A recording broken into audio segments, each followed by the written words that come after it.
Investing is like playing the long game. Whether your goal is to invest for retirement or build up your savings, it's a good idea to put your money to work in the markets and then let it do its thing. However, successful long-term investing requires more than simply throwing money into the stock market.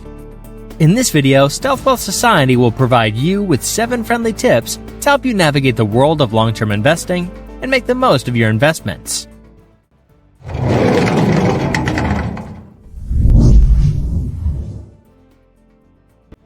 Organize your finances. Before embarking on long-term investing, it's essential to have a clear picture of your financial situation. Take the time to get your finances in order so that you know how much money you have available to invest. It's like having a doctor diagnose one's sickness before prescribing medication. In the same way, a comprehensive financial planning process should precede any investment portfolio recommendations.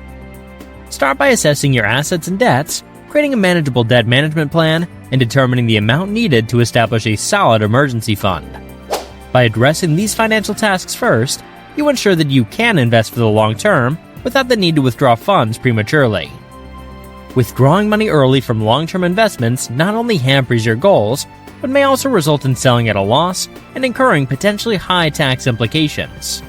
Determine your time horizon.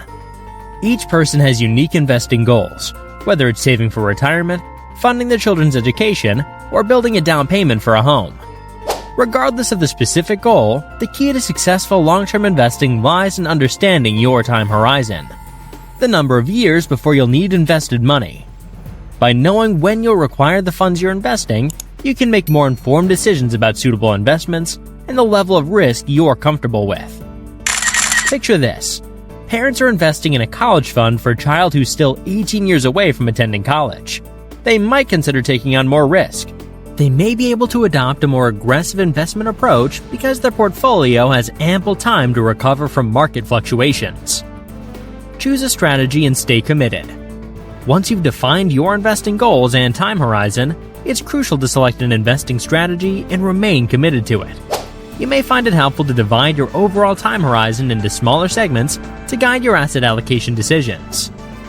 Stacy Francis, the president and CEO of Francis Financial in New York City, suggests categorizing long-term investing into 3 buckets based on the target date of your goal: 5 to 15 years away, 15 to 30 years away, and over 30 years away.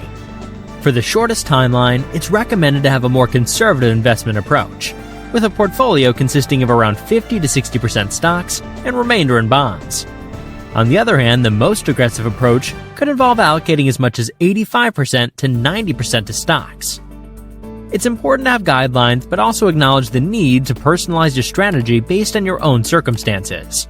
It's crucial to choose an asset portfolio that aligns with your comfort level, enabling you to stay committed to your strategy regardless of the market's ups and downs. During market downturns, fear and anxiety may arise as you witness your portfolio experiencing a decline. However, it's inadvisable to sell during such times, and locking in losses because selling in a downturn is the worst action you can take. Triggered already? Stealth Wealth Society offers great financial courses with the link in the description. Hurry! We only have limited slots for those who want to run the marathon of long-term investing. Familiarize yourself with investment risks. To avoid reacting hastily to market fluctuations, it's important to understand the inherent risks associated with different types of investments before making any purchase decisions. Typically, stocks carry more risk compared to bonds. As you approach your investment goal, it's recommended to gradually reduce your allocation to stocks. This approach allows you to secure some of your gains as you near your deadline. However, it's worth noting that not all stocks carry the same level of risk. For instance, stocks from economically and politically stable countries like the United States are generally considered safer than those from regions with developing economies, where uncertainties may be greater. While bonds tend to be less risky, they're not entirely risk-free. Corporate bonds, for example, depend on the financial strength of the issuer.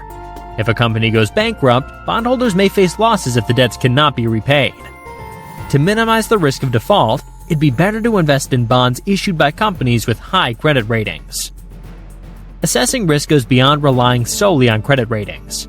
It also involves considering your own risk tolerance, which refers to the amount of risk you can emotionally handle. Risk tolerance includes the ability to observe fluctuations in investment values without letting it significantly impact your peace of mind. Even bonds and highly rated companies can experience periods of underperformance. Therefore, when making investment decisions, it's crucial to weigh the risks involved, consider your risk tolerance, and make choices that align with your comfort level. Achieve successful long-term investing through effective diversification. A key strategy for long-term investing success is diversifying your portfolio across various assets. By spreading your investments, you increase the chances of holding winning positions throughout your extended investment timeline. Taylor Schultz explains that the goal of diversification is to avoid having multiple investments that are highly correlated and move in the same direction.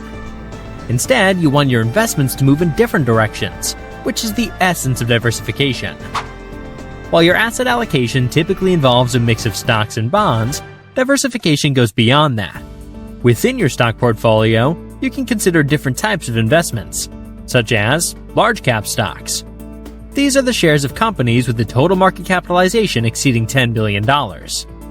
Mid-cap stocks are companies with market caps ranging from $2 billion to $10 billion. Small-cap stocks are shares of companies with market caps below $2 billion. Growth stocks are shares of companies experiencing substantial growth in profits or revenues. Value stocks are shares priced below their perceived true worth, often indicated by low price-to-earnings or price-to-book ratios. Stocks can also be a combination of the above categories, blending size and investing style. For example, you may have large value stocks or small growth stocks. Generally speaking, the more diverse your mix of investments, the higher the likelihood of positive long-term returns. To further enhance diversification, you can opt to invest in funds instead of individual stocks and bonds. Mutual funds and exchange-traded funds, ETFs, allow you to easily build a well-diversified portfolio with exposure to hundreds or even thousands of individual stocks and bonds. Owning a large number of individual stocks to achieve broad exposure may not be feasible for most individuals due to financial constraints. That's where mutual funds and ETFs come in handy. They provide an excellent means of diversification, as highlighted by experts like Warren Buffett. Investing in index funds, which offer cost-effective and broad exposure to stocks of numerous companies, is often recommended for individual investors. Be mindful of investing costs. Investing costs can have a significant impact on your overall returns. It's essential to consider two main fees when you invest: the expense ratio of the funds you choose and any management fees charged by advisors. While trading fees for individual stocks, ETFs, or mutual funds were more common in the past, they're now less prevalent. Take into consideration these expenses in your investments. Number 1. Expense ratios of funds. When investing in mutual funds and ETFs, you need to be aware of the annual expense ratio, which represents the fund's operating costs for a year. These ratios are typically expressed as a percentage of your total fund assets. To keep costs in check, seek investments with expense ratios below 0.25% per year. Some funds may also have additional charges such as sales charges, front-end or back-end loads, depending on when they're applied, or surrender charges, if you sell before a specified time frame. However, if you opt for low-cost index funds, you can generally avoid these types of fees. Number 2. Financial advisory fees. If you seek professional advice on your financial and investment decisions, there may be additional charges to consider. Financial advisors who provide comprehensive guidance on various money matters often charge an annual management fee based on a percentage of your assets. Typically, this fee ranges from 1% to 2% per year. Robo-advisors offer a more affordable alternative, charging between 0% and 0.25% of the assets they manage for you. However, they may offer a more limited range of services and investment options. Number 3. The long-term impact of fees. While individual investing costs may seem small on their own, their impact compounds significantly over time. Let's consider an example.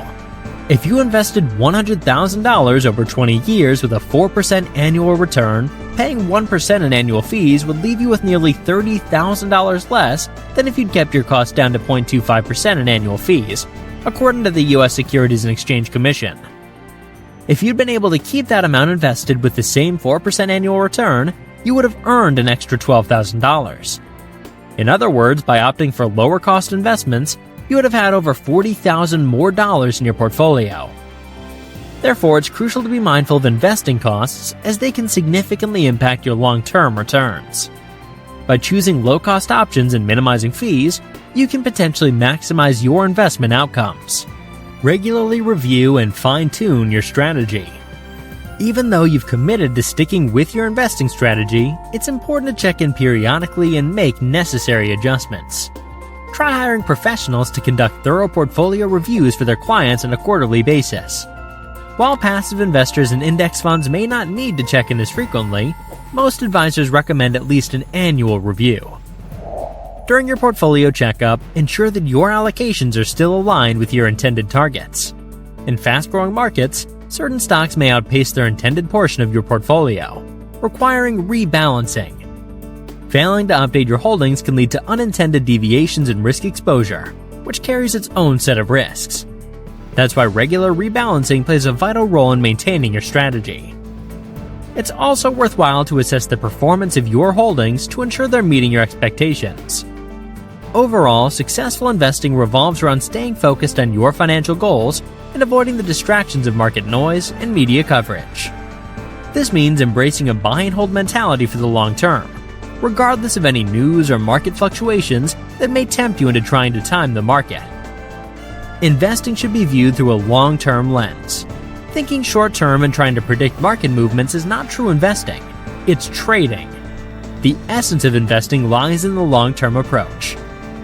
Don't hesitate to share with us your best and worst investment decisions by commenting down below.